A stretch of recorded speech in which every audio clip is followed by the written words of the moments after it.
Gotham desmorona em uma noite inesquecível quando o Coringa escapa de Arkham com um único objetivo: provar que basta um dia ruim para levar qualquer homem à loucura. Seu experimento cruel mira o comissário Jim Gordon, infligindo uma tragédia indescritível à sua filha, Bárbara, para testar a resistência moral da cidade.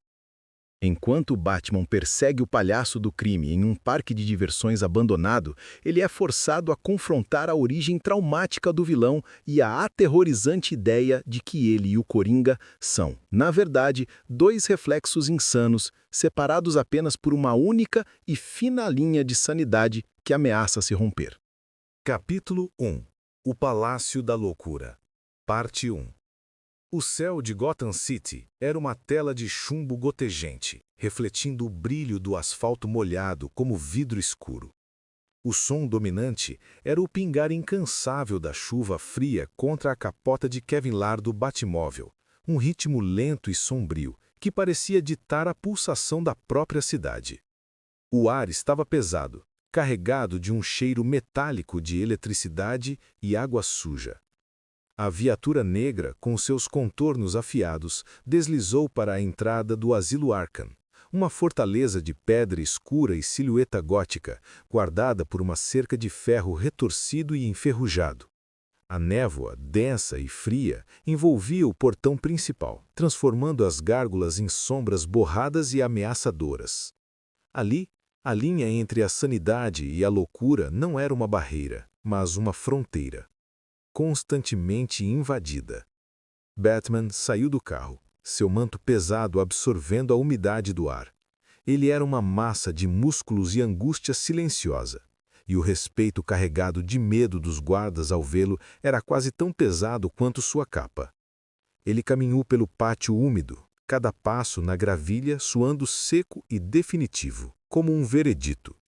Ele não estava ali para uma patrulha de rotina. Havia dias, meses, anos que ele vinha considerando um único e perigoso passo, a tentativa de estabelecer uma trégua. Um meio de encerrar a dança de morte e risadas entre ele e seu arqui-inimigo, antes que fosse inevitavelmente tarde demais. Eu preciso falar com ele, pensava Batman. Ele precisava tentar, pela última vez, evitar o desfecho sangrento que o destino parecia ter traçado para os dois. A chuva fustigava as janelas do Asilo Arkham, uma batida monótona que parecia embalar a própria loucura do lugar.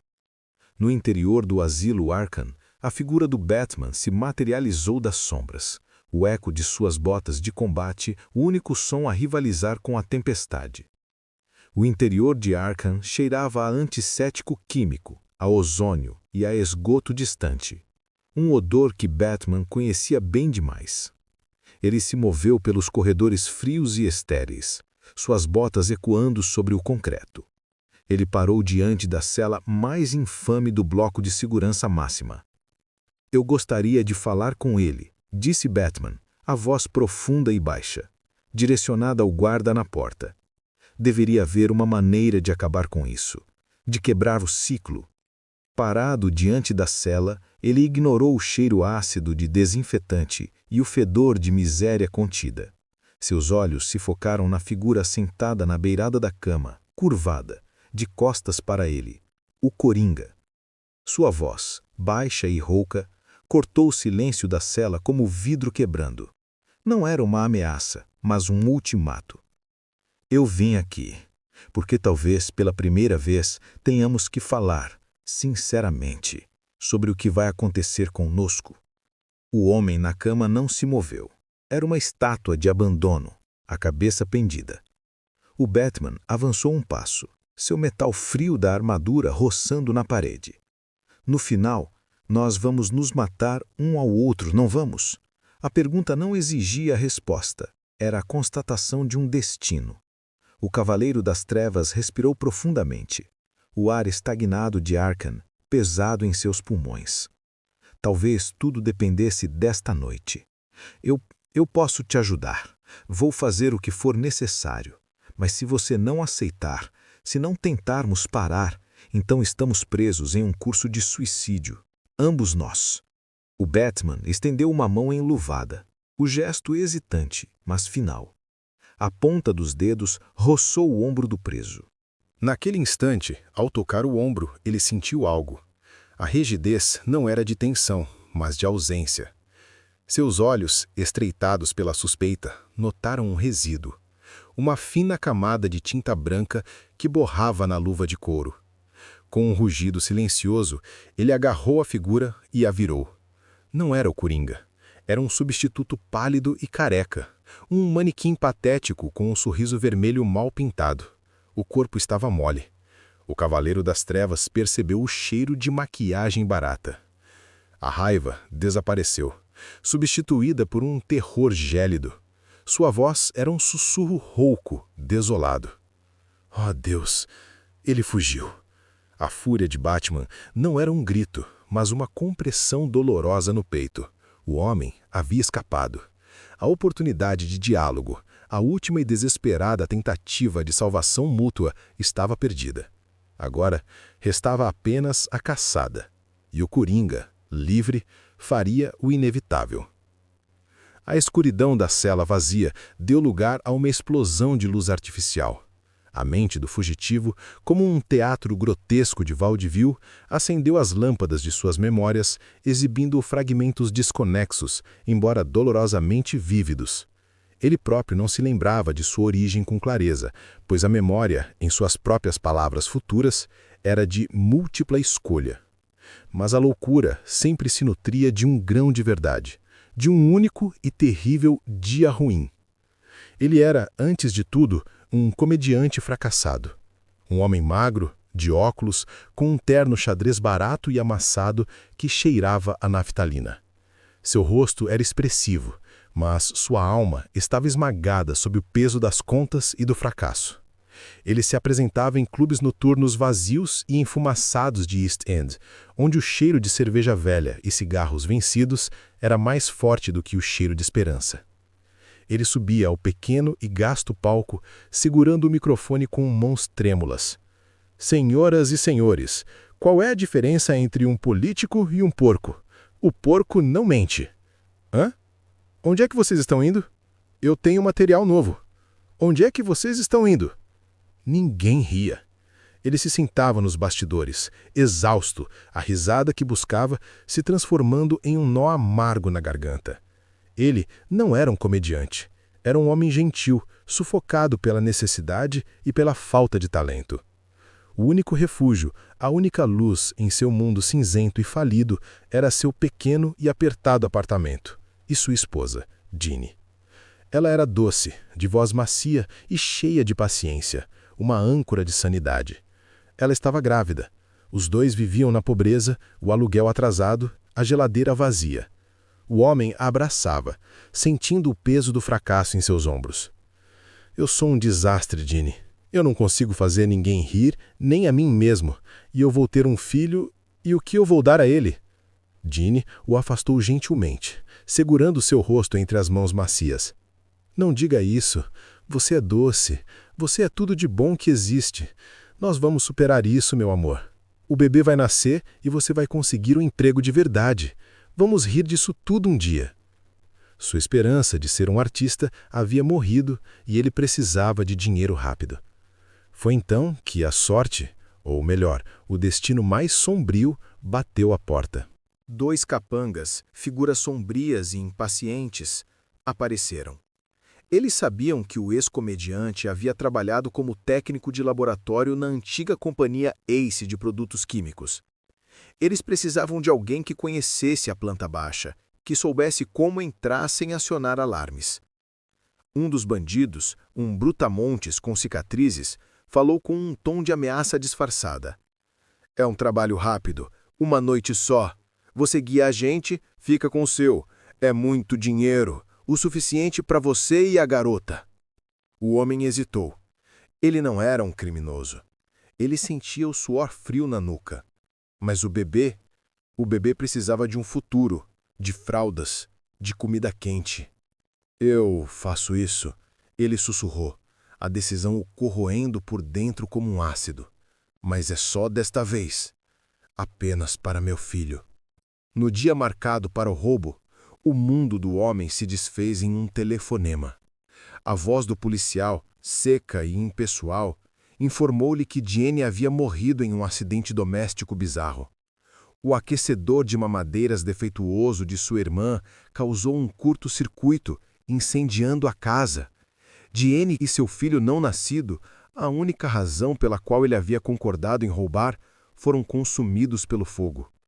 O desespero tomou conta dele, misturando-se a uma raiva fria e sem objeto.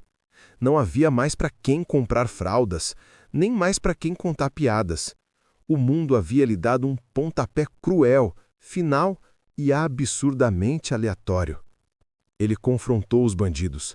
Eu não preciso mais do dinheiro, entendem? Não há mais para quem. Por favor, me deixem em paz.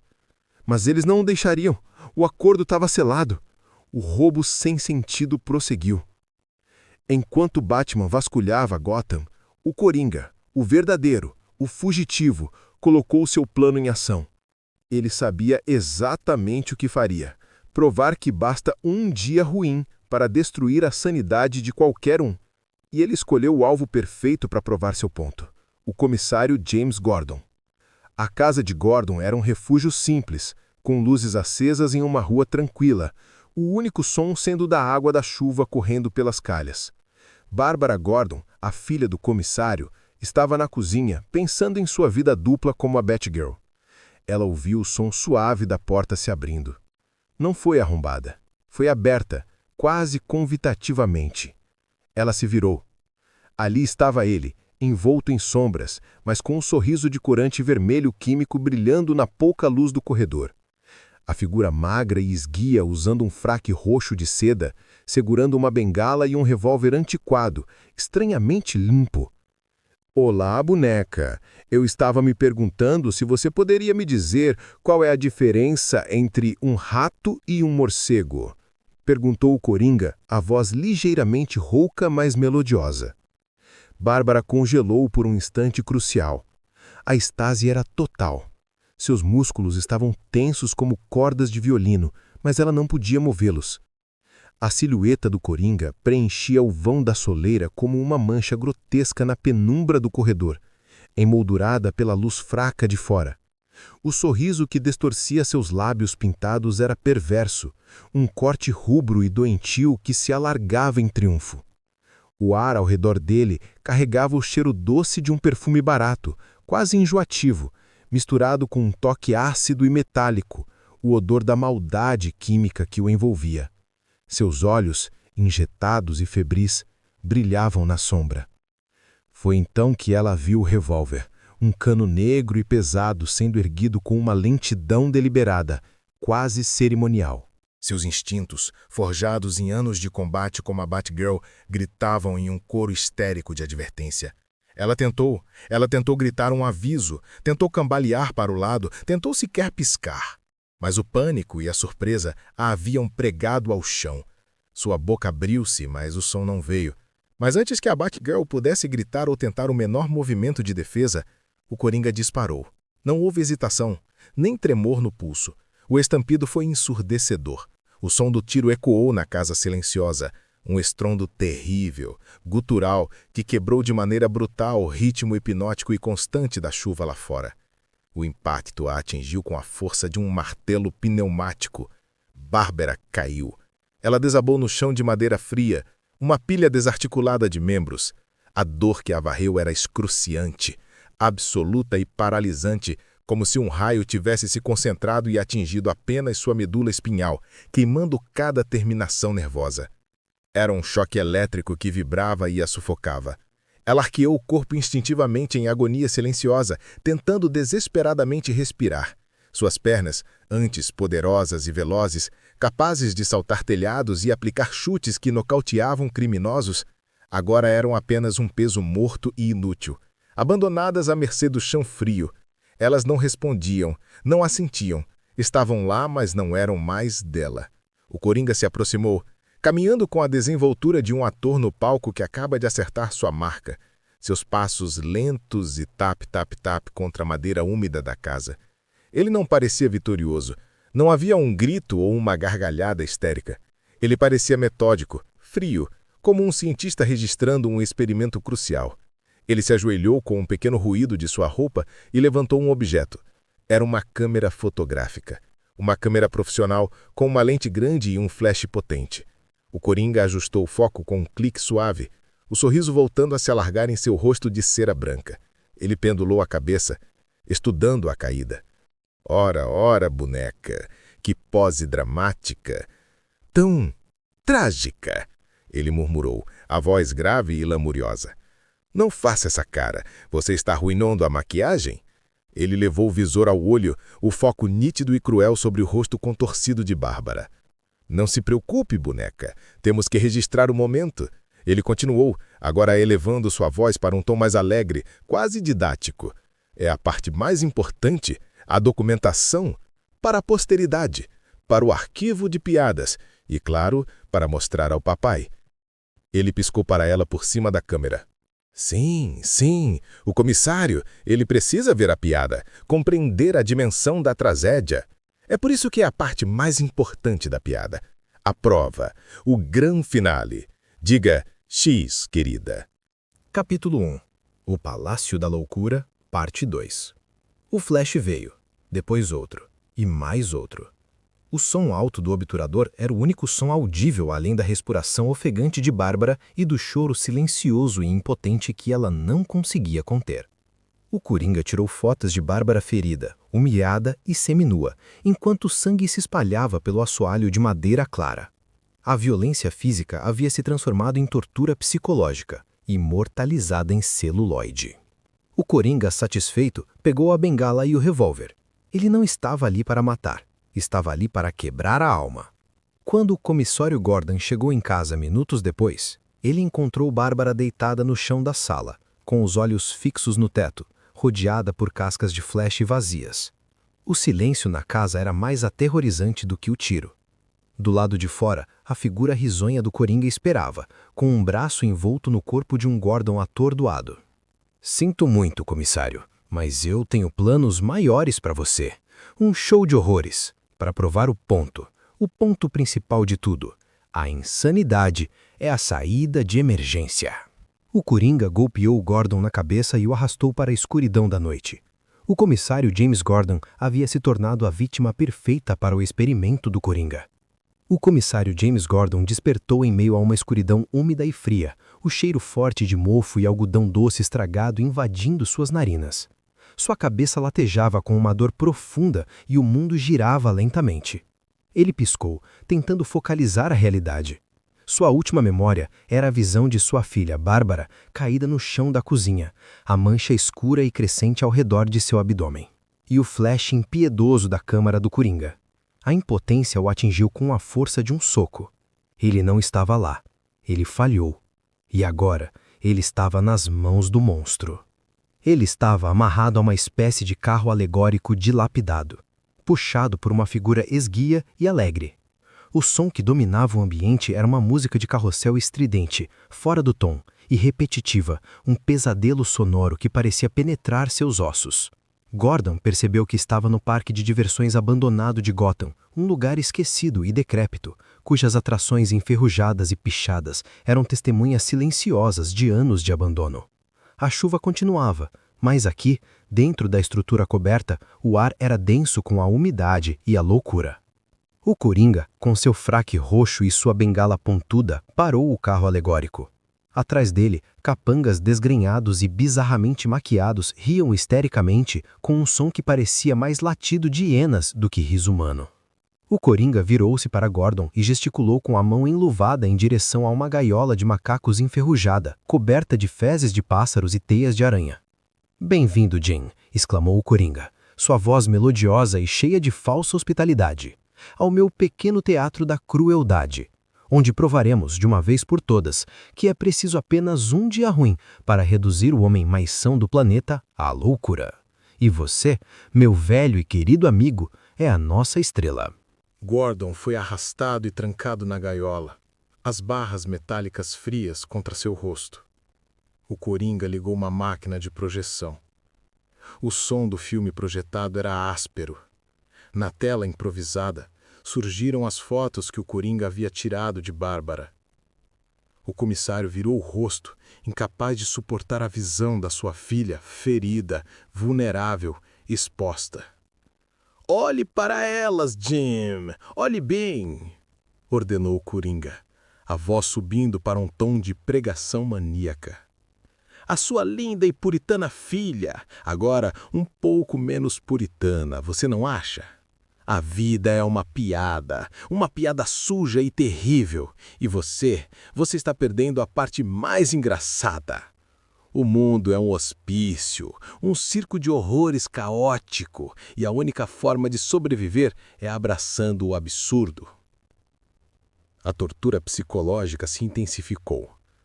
O Coringa girou o carrossel onde estava a gaiola de Gordon. A música acelerou até se tornar um zumbido enlouquecedor.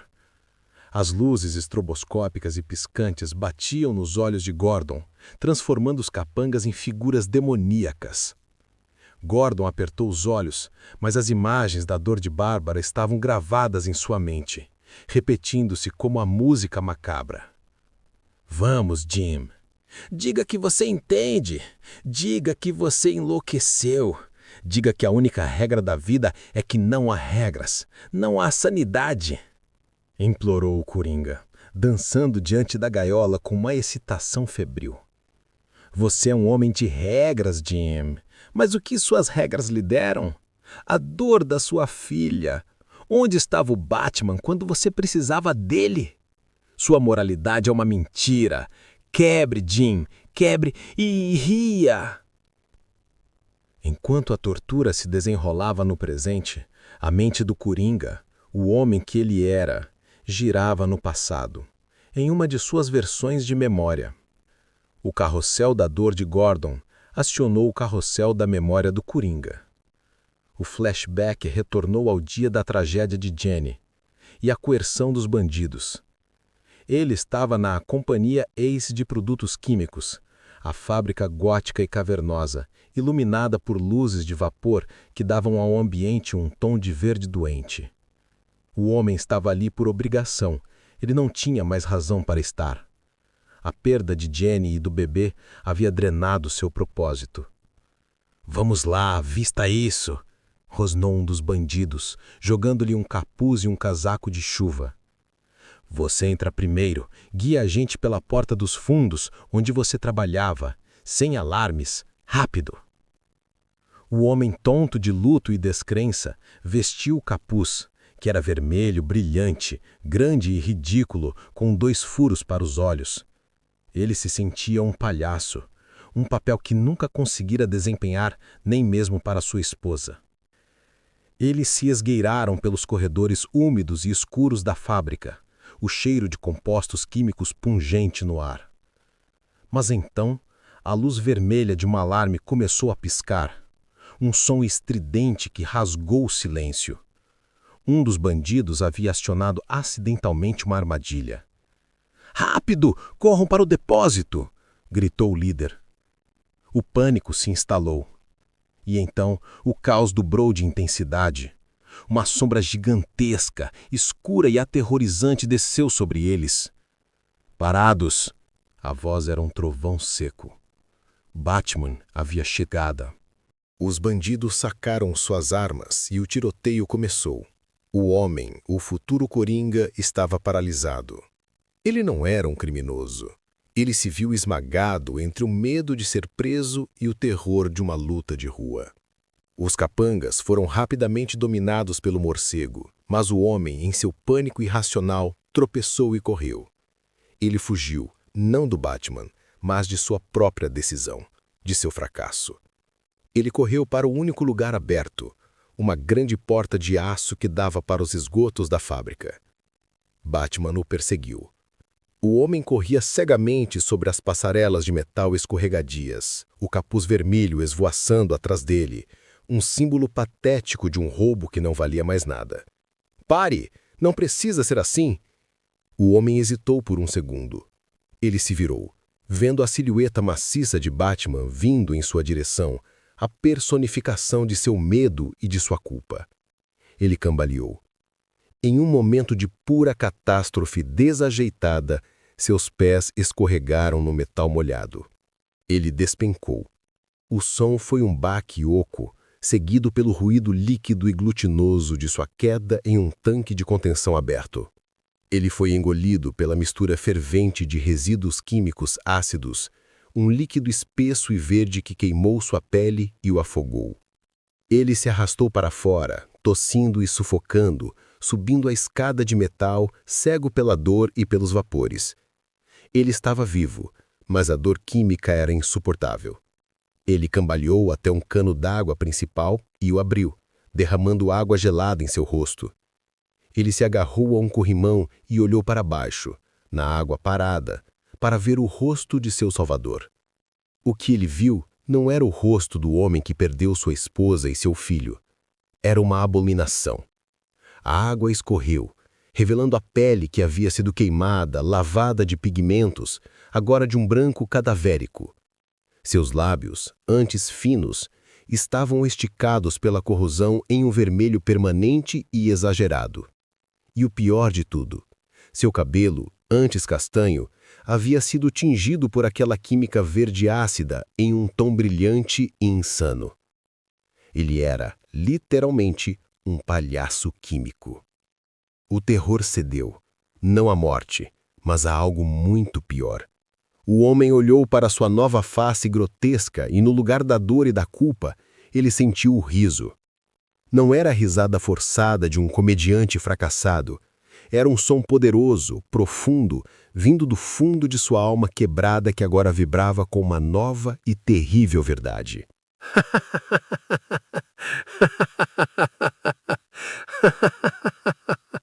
A risada era histérica, incontrolável, a celebração do absurdo. Ele não era mais o comediante fracassado. Ele era a Piada Viva, a personificação do caos. Se um único dia ruim o levou a isso, então a vida, a sanidade e o próprio Deus eram apenas uma piada cruel. O homem morreu ali. Nasceu o Coringa. De volta ao presente, no parque abandonado, o comissário Gordon estava exausto, balançando na gaiola ao ritmo da música de carrossel. Ele tentava fechar os ouvidos ao monólogo maníaco do Coringa. E você, Jim, você está quase lá. Eu mostrei a você que, no fundo, você é tão louco quanto eu. Você está a um passo da liberdade. A liberdade de rir de tudo. Basta admitir que a vida é uma piada suja e doentia. Gordon, com o corpo tremendo, levantou a cabeça. Ele podia ter quebrado fisicamente. Sua filha podia estar aleijada, mas sua mente não. Ele se recusou a dar a vitória ao palhaço do crime. Ele era o comissário Gordon. Ele era a ordem.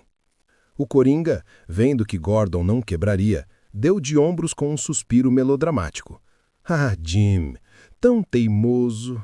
Bem, o espetáculo deve continuar, mesmo que a estrela principal se recuse a rir. De repente, o Coringa recuou, seu sorriso se alargando em antecipação. O vento frio cortou a música. Um som inconfundível havia quebrado o ruído do carrossel, o som agudo do baterangue de Batman cortando o ar. O Coringa se virou para a escuridão do parque, seu fraque roxo girando. Ora, ora, o morcego apareceu. Parece que o nosso amigo Cavaleiro das Trevas veio estragar a festa. Mas ele não vai estragar a piada, Jim. Não vai mesmo. Afinal... O Coringa ajustou sua gravata borboleta e pegou a bengala com um floreio. Acho que a piada principal é ele. O Coringa desapareceu nas sombras da atração, deixando Gordon acorrentado na gaiola, exausto, mas ainda agarrado à sua sanidade. Batman estava ali, pronto a entrar em ação, ciente de que, desta vez, ele estava caçando não apenas um criminoso, mas a prova viva da filosofia mais sombria de Gotham. A luta pelo destino de Jim Gordon estava prestes a começar. O ciclo se repetiria, mas com consequências muito mais devastadoras.